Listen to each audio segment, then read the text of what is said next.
Director Questar, this is Dr. Alexandria Rabinovich, Psychological Operations. I am submitting this secure video report to document the progress and conclusions of my recent conditioning sessions involving Derek Jordan Jones, subject of Operation Hush. As of this morning, the primary phase of cognitive conditioning has been completed. The procedure followed all established CIA psychological protocols, those few that exist for juvenile subjects. Despite my 3 decades in this field, I must state for the record, this is the first and only time I have conditioned a minor. The subject, Derek Jones, age 16, exhibits profound intellectual capacity, resilient emotional stability, and unique neurological markers consistent with advanced quantum perception. These traits, previously observed in both his maternal and paternal lines, notably his grandmother, Dr. Caroline Jones, warranted the NSA's recommendation to proceed. During each session, I administered a mild dose of midazolam. This benzodiazepine, long recognized in intelligence operations, served to relax the subject and increase suggestibility. Midazolam's fast-acting properties and short half-life made it the safest pharmacological choice. I take full responsibility for that decision. Derek was never rendered unconscious. He retained awareness, though his critical faculties were softened. Once the drug was active, I employed calibrated hypnotic induction. The compliance phrase, foxtrot, was embedded into his cognitive pathways. When spoken by CIA Director Arlen Conway, or yourself, Director Questar, the phrase triggers an automatic obedience response, overriding conscious resistance. To ensure a safety bypass, I embedded a secondary counter command, Fox stops. When spoken by anyone, this phrase will terminate the obedience response, restore full autonomy, and override any harmful orders previously issued under the primary phrase. This dual command structure was designed to protect the subject, not merely as a failsafe, but as a statement of our intent.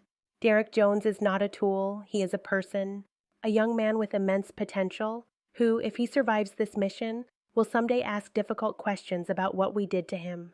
I want to answer those questions with a clear conscience. I have studied Derek's profile extensively. I have met with him, spoken with him. I have looked into those remarkable sapphire eyes and seen not just intelligence, but empathy, courage.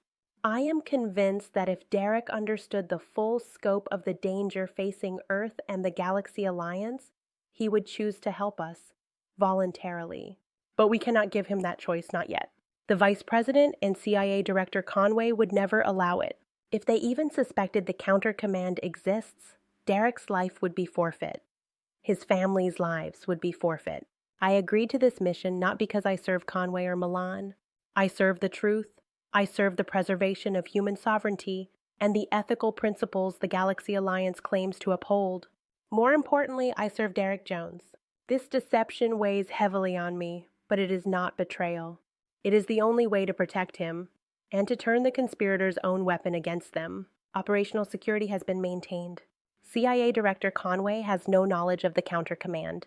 All audio and video records of the conditioning sessions have been carefully restricted, or in some cases, prevented altogether by my request, and with the assistance of Agents Bartlett and Johnson.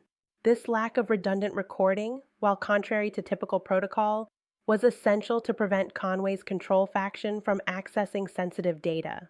There is one further observation.